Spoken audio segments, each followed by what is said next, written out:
Hi hello welcome to the Indian Chronicle. ഒരുപാട് നാളത്തെ ഇടവേളയ്ക്ക് ശേഷമാണ് നമ്മളിപ്പോൾ ഒരു വീഡിയോ അപ്ലോഡ് ചെയ്യുന്നത്. അപ്പോൾ നമ്മൾ ഇൻഡസ് വാലി സിവിലൈസേഷൻ ഫിനിഷ് ചെയ്ത് നമ്മളിനി അടുത്ത് ഡിസ്കസ് ചെയ്യാൻ പോകുന്നത് മറ്റൊരു ഗ്രേറ്റ് സിവിലൈസേഷൻ ആയിട്ടുള്ള, അതായത് ഇൻഡസ് വാലി സിവിലൈസേഷനെ പിന്തുടർന്ന് വന്ന ഇന്ത്യയിലെ തന്നെ മറ്റൊരു മേജർ സിവിലൈസേഷൻ ആണ്. അതാണ് വേദിക് സിവിലൈസേഷൻ അഥവാ വേദിക് പീരീഡിനെ പറ്റിയിട്ടാണ് ഇനി നമ്മൾ തുടർന്നുള്ള വീഡിയോകളിൽ ഡിസ്കസ് ചെയ്യുന്നത്. അപ്പൊ നമുക്കിനി ഒട്ടും സമയം കളയാനില്ല, നമുക്ക് നേരെ വീഡിയോയിലോട്ട് പോകാം.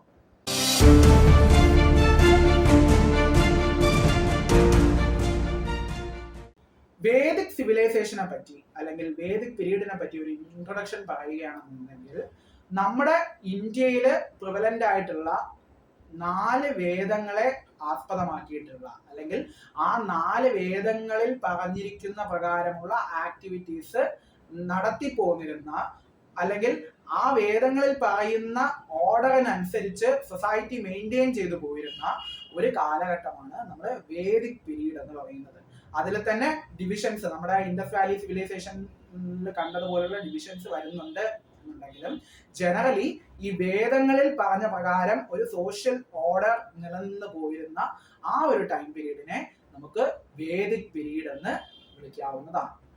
ഏകദേശം BCE 1500 മുതൽ BCE 500 വരെയുള്ള കാലഘട്ടമാണ് നമ്മൾ വേദിക് പീരീഡ് അഥവാ വേദ കാലഘട്ടമായി നമ്മൾ കണക്കാക്കിയിരിക്കുന്നത്. അപ്പൊ നേരത്തെ പറഞ്ഞതുപോലെ തന്നെ വേദങ്ങളാണ് ഈ ഒരു പീരീഡിലെ ഒരു പ്രൈമറി ടെക്സ്റ്റ് എന്ന് പറയുന്നത്. നമ്മുടെ ഇന്നത്തെ കാലഘട്ടത്തിലെ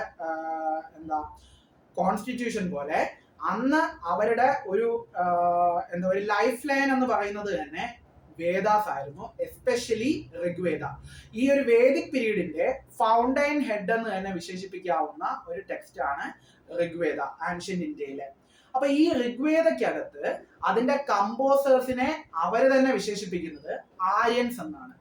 സോ ഈ ഒരു വേദിക് പീരീഡിൽ ജീവിച്ചിരുന്നു എന്ന് വിശ്വസിക്കുന്ന ആ ഒരു പീപ്പിൾസിനെ ഇൻഡോ ആര്യൻസ് എന്നാണ് ഹിസ്റ്റോറിയൻസ് വിളിച്ചിരുന്നത്. ഇനി ഈ ഇൻഡോ ആര്യൻസ് എങ്ങനെ ഇന്ത്യയിലോട്ട് എത്തിപ്പെട്ടു എന്നുള്ളതിനെ പറ്റി പല തിയറികൾ നമുക്ക് ഇന്ത്യയിൽ പ്രിവലന്റ് ആണ്. അതായത് ഈ ഒരു വേദിക് പീരീഡിനെ പറ്റിയിട്ടുള്ള പഠനമൊക്കെ നടക്കുന്നത് നമ്മുടെ ഈ ഒരു യൂറോപ്യൻ കൊളോണിയലിസം ഇന്ത്യ നേരിടുന്ന ഒരു സമയത്താണ് ഇത് നടക്കുന്നത്. അതുകൊണ്ട് തന്നെ ഒരു കൂട്ടം സ്കോളേഴ്സ് അല്ലെങ്കിൽ ഓറിയന്റലിസ്റ്റ് അഭിപ്രായപ്പെട്ടത് എന്താണെന്ന് വെച്ച് കഴിഞ്ഞാൽ, ആര്യൻസ് യൂറോപ്പിൽ നിന്ന് മൈഗ്രേറ്റ് ചെയ്ത് വന്നവരാണ്. അങ്ങനെ ഒരു യൂറോപ്യൻ തിയറിയാണ് വൈഡ്ലി അക്സെപ്റ്റഡ് ആയിട്ടുള്ള ആര്യന്മാരെ പറ്റിയിട്ടുള്ള ഒരു തിയറി. അതായത് ആര്യന്മാര് യൂറോപ്പിൽ നിന്ന് വന്ന ഒരു സെമി നൊമാഡിക് കമ്മ്യൂണിറ്റി ആണ് എന്നാണ് ഈ തിയറിയിൽ വിശ്വസിക്കുന്നവർ അല്ലെങ്കിൽ ഈ തിയറിയുടെ പ്രൊപ്പണൻസ് പറയുന്ന അഭിപ്രായം.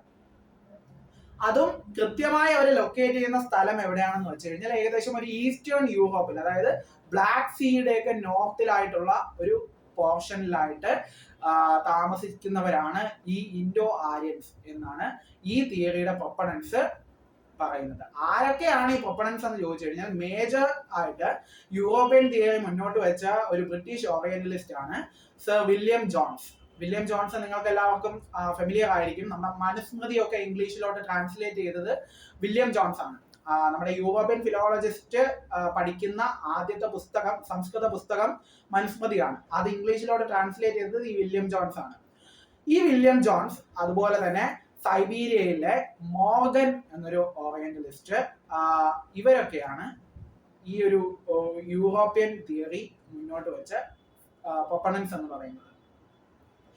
എന്താണ് അവർ ഈ ഒരു തിയറിയിൽ വിശ്വസിക്കാനുള്ള കാരണം? എന്തിനാ ഒരു കാരണം ഉണ്ടായിരിക്കുമല്ലോ. വെറുതെ അവർക്ക് തോന്നിയതുപോലെ പറയുന്നതായിരിക്കില്ല, അതിന് അവരുടേതായിട്ടുള്ള ചില അസംഷൻസ് ഉണ്ടാവില്ലേ. അപ്പൊ ഇവരെന്തുകൊണ്ട് ഈ യൂറോപ്യൻ തിയറിയിൽ വിശ്വസിക്കുന്നു എന്ന് ചോദിച്ചു കഴിഞ്ഞാല്, ഈ ഇൻഡോ യൂറോപ്യൻ കാറ്റഗറിയിൽ പെടുന്ന അല്ലെങ്കിൽ ആ ഒരു ഫാമിലിയിൽ പെടുന്ന ഭാഷകളും ഈ സംസ്കൃതമാണല്ലോ ആര്യന്മാരുടെ ലാംഗ്വേജ്. ഈ വേദങ്ങളൊക്കെ കമ്പോസ് ചെയ്തിരിക്കുന്നത് സാൻസ്ക്രിറ്റിലാണല്ലോ.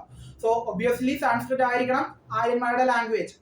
അപ്പൊ ഈ ആര്യന്മാരുടെ ലാംഗ്വേജ് ആയ സംസ്കൃതവും മറ്റ് ഇൻഡോ യൂറോപ്യൻ ഭാഷകളുമായിട്ടുള്ള സിമിലാരിറ്റിയാണ്. ഫോർ എക്സാമ്പിൾ, നമ്മുടെ മാതൃ എന്ന സംസ്കൃത പദവും ഇംഗ്ലീഷിലെ മദർ എന്ന വേർഡും അതുപോലെ തന്നെ ലാറ്റിനിലെ മാറ്റർ എന്ന പദവും ഇതെല്ലാം ക്ലോസ്ലി റിലേറ്റഡ് ആണ് മറ്റ് ഇൻഡോ യൂറോപ്യൻ ലാംഗ്വേജുകളെ പോലെ. സോ മോസ്റ്റ് പ്രോബബ്ലി സാൻസ്ക്രിറ്റും യൂറോപ്പിൽ തന്നെ ഒറിജിനേറ്റ് ചെയ്യാൻ സാധ്യതയുള്ള ഭാഷയാണ് എന്ന തിയറിയിൽ വിശ്വസിച്ചുകൊണ്ടാണ് ഇവര് ഈ ഒരു യൂറോപ്യൻ തിയറിയിൽ വിശ്വസിക്കുന്നത്.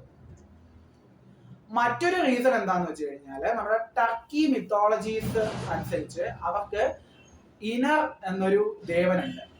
ഈ ദേവനെ അവിടെ പോർട്രേ ചെയ്തിരിക്കുന്നത് നമ്മുടെ ഋഗ്വേദത്തിലൊക്കെ പ്രതിപാദിക്കുന്ന ഇന്ദ്രദേവനെ അനുസ്മരിപ്പിക്കുന്ന രീതിയിലാണ്.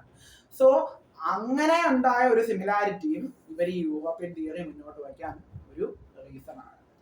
ഇതാണ് ഒന്നാമത്തെ തിയറി. ഇനി അടുത്തതായിട്ട് നമ്മുടെ മാക്സ് മുള്ളർ മുന്നോട്ട് വെച്ച ഒരു തിയറിയാണ് സെൻട്രൽ ഏഷ്യൻ തിയറി. അതായത് ഈ ആര്യന്മാര് വന്നത് യൂറോപ്പിൽ നിന്നൊന്നുമല്ല, അവർ സെൻട്രൽ ഏഷ്യയിൽ നിന്ന് വന്നവരാണ് എന്ന് മാക്സ് മുള്ളറിനെ പോലുള്ള ഓറിയന്റലിസ്റ്റുകൾ മുന്നോട്ട് വയ്ക്കുന്നുണ്ട് ഒരു തിയറി. എന്തിന്റെ അടിസ്ഥാനത്തിലാണെന്ന് ചോദിച്ചു കഴിഞ്ഞാൽ, ഒന്ന് നമ്മുടെ ഇറാനിയൻ ടെക്സ്റ്റ് ആയിട്ടുള്ള അവസ്ഥയുമായിട്ടുള്ള വേദങ്ങളുടെ, പ്രത്യേകിച്ച് ഋഗ്വേദത്തിന്റെ സിമിലാരിറ്റിയും അതുപോലെ ഇവരുടെ ലിംഗ്വിസ്റ്റിക് സിമിലാരിറ്റീസും. അത് നേരത്തെ പറഞ്ഞതുപോലെ ജസ്റ്റ് വേർഡ്സിൽ മാത്രമല്ല, അവരുടെ കൺസെപ്റ്റിൽ പോലും ഈ രണ്ട് ലാംഗ്വേജസ് തമ്മിലുള്ള ഒരു സിമിലാരിറ്റി ഈ ആര്യന്മാര് സെൻട്രൽ ഏഷ്യയിൽ നിന്ന് വന്നിട്ടുള്ളതാണ് എന്ന് പറയാൻ മാക്സ് മുള്ളറിനെ പോലുള്ള ഓറിയന്റലിസ്റ്റുകളെ പ്രേരിപ്പിക്കുന്നുണ്ട്. ഫോർ എക്സാമ്പിൾ, നമ്മുടെ ആ ഒരു ലാംഗ്വേജില് ഹെപ്റ്റ ഹിന്ദു എന്ന് ഇവരെ വിശേഷിപ്പിക്കുന്നത് നമ്മുടെ സംസ്കൃതത്തിലോട്ട് പറയുമ്പം സപ്ത സിന്ധു എന്ന് പറയും. അതുപോലെ തന്നെ അഹുര എന്ന് അവരെ വിളിക്കുന്നതാണ് നമ്മൾ അസുര എന്ന് വിളിക്കുന്നത്. ദാഹ എന്ന് അവരെ വിളിക്കുന്നതാണ് നമ്മൾ സംസ്കൃതത്തിൽ ദാസ എന്ന് വിളിക്കുന്നത്. അപ്പൊ ഈ ഒരു HS ആയിട്ടുള്ള ഒരു ഇന്റർചേഞ്ചബിലിറ്റി, ഈ ഒരു കൺസെപ്റ്റിൽ പോലും ഈ ലാംഗ്വേജുകൾ തമ്മിലുള്ള ഒരു സിമിലാരിറ്റിയും ഈ അവസ്ഥ ടെക്സ്റ്റ് ബുക്കുമായിട്ട് നമ്മുടെ വേദങ്ങൾക്കുള്ള സിമിലാരിറ്റിയും ഇൻഡോ ആര്യൻസ് സെൻട്രൽ ഏഷ്യയിൽ നിന്ന് വന്നവരാണ് എന്നൊരു തിയറി മുന്നോട്ട് വരാൻ കാരണമായി. അത് മുന്നോട്ട് വെച്ച മെയിൻ ഓറിയന്റലിസ്റ്റ് മാക്സ് മുള്ളറാണ്. ഇനി അതുപോലെ മറ്റൊരു തിയറി നിലവിലുള്ളതാണ് ആർട്ടിക് തിയറി. ഈ ആർട്ടിക് തിയറി എന്തുകൊണ്ട് മുന്നോട്ട് വയ്ക്കുന്നു എന്ന് ചോദിച്ചു കഴിഞ്ഞാൽ, അതായത് ആ തിയറി പ്രകാരം പറയുന്നത് നമ്മുടെ ഋഗ്വേദത്തിനകത്ത് വളരെ ദൈർഘ്യമേറിയ, അതായത് സാധാരണയെക്കാളും കൂടുതൽ ദൈർഘ്യമേറിയ ദിനങ്ങളെ പറ്റിയിട്ടും അതുപോലെ തന്നെ ദൈർഘ്യമേറിയ രാത്രികളെ പറ്റിയിട്ടുമുള്ള മെൻഷനിങ് ഋഗ്വേദത്തിലുണ്ട്. ഇത് നോർത്തേൺ ആർട്ടിക് റീജിയൻസിൽ മാത്രം പോസിബിൾ ആയിട്ടുള്ള ഒരു ജോഗ്രഫിക്കൽ ഫിനോമിനയാണ്. അതുകൊണ്ട് മോസ്റ്റ് പ്രോബബ്ലി ആര്യന്മാര് ഈ ആർട്ടിക് റീജിയനിൽ നിന്ന് വന്നവരാവാനാണ് സാധ്യത എന്ന് പറയുന്ന ഒരു തിയറി ഉണ്ട്. ആ തിയറിയുടെ പ്രൊപ്പണന്റ് നമുക്ക് എല്ലാവർക്കും ഫേമസ് ആയ ബാലഗംഗാധര തിലകനാണ് ആർട്ടിക് തിയറി മുന്നോട്ട് വയ്ക്കുന്നത്. ബാലഗംഗാധര തിലകനെ പോലെ തന്നെ മറ്റൊരു ഫ്രീഡം ഫൈറ്ററും സോഷ്യൽ റിഫോമറും ഒക്കെ ആയ ദയാനന്ദ സരസ്വതി മുന്നോട്ട് വയ്ക്കുന്ന മറ്റൊരു തിയറി ടിബറ്റൻ തിയറിയാണ്. അതായത് നമ്മുടെ ലിറ്റററി എവിഡൻസിന്റെ അടിസ്ഥാനത്തിൽ ആര്യന്മാര് അല്ലെങ്കിൽ ഇൻഡോ ആര്യൻസ് ടിബറ്റിൽ നിന്ന് വന്നവരാണ് എന്നൊരു തിയറി ദയാനന്ദ സരസ്വതി മുന്നോട്ട് വയ്ക്കുന്നുണ്ട്. ഇനി last but not the least മറ്റൊരു തിയറി ഇന്ത്യൻ ഓറിയന്റലിസ്റ്റുകളുടെ ഇടയിൽ നിലവിലുള്ള ഒരു തിയറിയാണ്. ഇവര് പുറത്തുനിന്നൊന്നും വന്നവരല്ല, ഇവർ ഇന്ത്യയിൽ തന്നെ ഉള്ളവരാണ്. ഇവര് ഇന്ത്യയിൽ തന്നെ ഉള്ള ഇൻഹാബിറ്റൻസ് ആണ് എന്നൊരു തിയറി നമ്മുടെ ഇന്ത്യൻ ഓറിയന്റലിസ്റ്റുകളായിട്ടുള്ള RB പാണ്ഡെ, സമ്പൂർണ്ണാനന്ദ്, AC ദാസ് ഇതുപോലുള്ള ഓറിയന്റലിസ്റ്റുകൾ മുന്നോട്ട് വയ്ക്കുന്നുണ്ട്. അത് അവർ വെറുതെ പറയുന്നതല്ല. ഒന്നാമത്തെ കാര്യം, സാൻസ്ക്രിറ്റ് ലിപി, ഈ ഒരു ദേവനാഗരി നമ്മുടെ ഇന്ത്യയിൽ ഒറിജിനേറ്റ് ചെയ്യാൻ ഉള്ള സാധ്യതകളും അതുപോലെ തന്നെ ഋഗ്വേദത്തിൽ മെൻഷൻ ചെയ്തിട്ടുള്ള ചില ഫ്ലോറ ആൻഡ് ഫോണ ഹിമാലയൻ പ്രദേശങ്ങളിൽ കണ്ടുവരുന്ന ഫ്ലോറ ഫോണയുമായിട്ട് സിമിലർ ആയതുകൊണ്ടും അതുപോലെ ഈ ജോഗ്രഫിക്കലായിട്ട് ഋഗ്വേദത്തിൽ കൊടുത്തിരിക്കുന്ന ഡീറ്റെയിൽസ് പഞ്ചാബ് റീജിയനുമായിട്ട് സിമിലർ ആയി പോകുന്നത് കൊണ്ടും ഇവർ ഇന്ത്യയിൽ തന്നെ ഉള്ളവരാണ്. പ്രത്യേകിച്ച് എക്സാക്ട്ലി പറയുകയാണെന്നുണ്ടെങ്കിൽ സപ്ത സിന്ധു റീജിയനിൽ തന്നെ ഒറിജിനേറ്റ് ചെയ്തവരാണ് എന്നൊരു തിയറി ഈ പറഞ്ഞ ഇന്ത്യൻ ഓറിയന്റലിസ്റ്റുകൾ മുന്നോട്ട് വയ്ക്കുന്നുണ്ട്. അപ്പോ ആര്യൻ ഇൻവേഷനെ പറ്റി, ആര്യൻ ഇൻവേഷൻ എന്ന് പറയാൻ പറ്റില്ല, ഒരു ആര്യൻ ഇമിഗ്രേഷനെ പറ്റിയിട്ടുള്ള മേജർ ആയിട്ടുള്ള തിയറികൾ ഇതൊക്കെയാണ്. ഇനി നമുക്ക് ഈ ഒരു ഇൻഡോ ആര്യൻസിനെ പറ്റിയിട്ടും ഈ വേദിക് പീരീഡിനെ പറ്റിയിട്ടും ഒരു ഷോർട്ട് ആയിട്ടുള്ള ഇൻട്രോ നോക്കിയിട്ട് നമുക്ക് ഈ ഒരു സെഷൻ വൈൻഡപ്പ് ചെയ്യാം. അപ്പൊ ഞാൻ നേരത്തെ സൂചിപ്പിച്ചതുപോലെ തന്നെ ആര്യൻ ഇൻവേഷനെക്കാളും ഡോമിനന്റ് ആയിട്ടുള്ള ഒരു തിയറി എന്ന് പറയുന്നത് ഇവർ ഈ ഇന്ത്യയിലോട്ട് ഇൻവേഡ് ചെയ്ത് വന്ന കമ്മ്യൂണിറ്റി അല്ല, മറിച്ച് ഇന്ത്യയിലോട്ട് അവരൊരു സീരീസ് ഓഫ് ഇമിഗ്രേഷൻ നടത്തി എന്നൊരു തിയറിയാണ് നമ്മുടെ ആര്യന്മാരുടെ വരവിനെ പറ്റിയിട്ട് ഡോമിനന്റ് ആയിട്ടുള്ള ഒരു തിയറി. അതും ഇവര് ഇന്ത്യയിൽ തന്നെ ഒറിജിനേറ്റ് ചെയ്തു എന്ന് പറയുന്ന ഒരു ഇന്ത്യൻ തിയറിയും നമ്മൾ കേട്ടു. അതിലും സൂചിപ്പിക്കുന്നത് ഇവര് സപ്ത സിന്ധു ഏരിയയിൽ ഒറിജിനേറ്റ് ചെയ്തവരാണ് എന്നാണ്. മറ്റു തിയറിയും അവര് പറയുന്നതും ഇവര് പുറത്തു നിന്ന് വന്ന് സപ്ത സിന്ധു റീജിയനില് സ്ഥിരതാമസമാക്കി എന്നാണ്.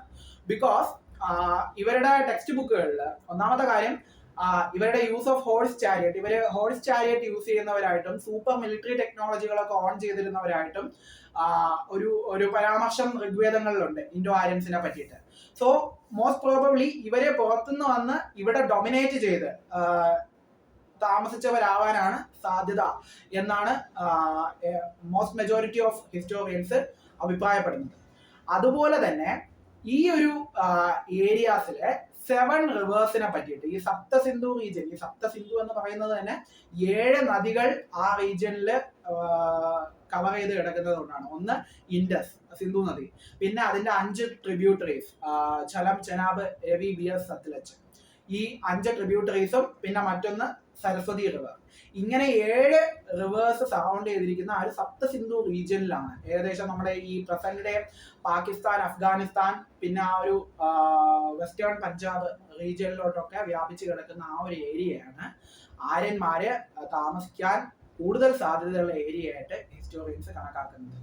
അതുപോലെ തന്നെ നമ്മുടെ ഗംഗയെ പറ്റിയിട്ടും യമുനയെ പറ്റിയിട്ടും വളരെ റയർ ആയിട്ടുള്ള മെൻഷൻസ് മാത്രം ഉള്ളതുകൊണ്ട് അവർ ആ ഒരു ഏരിയാസിലോട്ട്, ഗംഗ യമുന റീജിയൻസിലോട്ട് പോകാൻ സാധ്യതയില്ല എന്നാണ് പറയപ്പെടുന്നത്.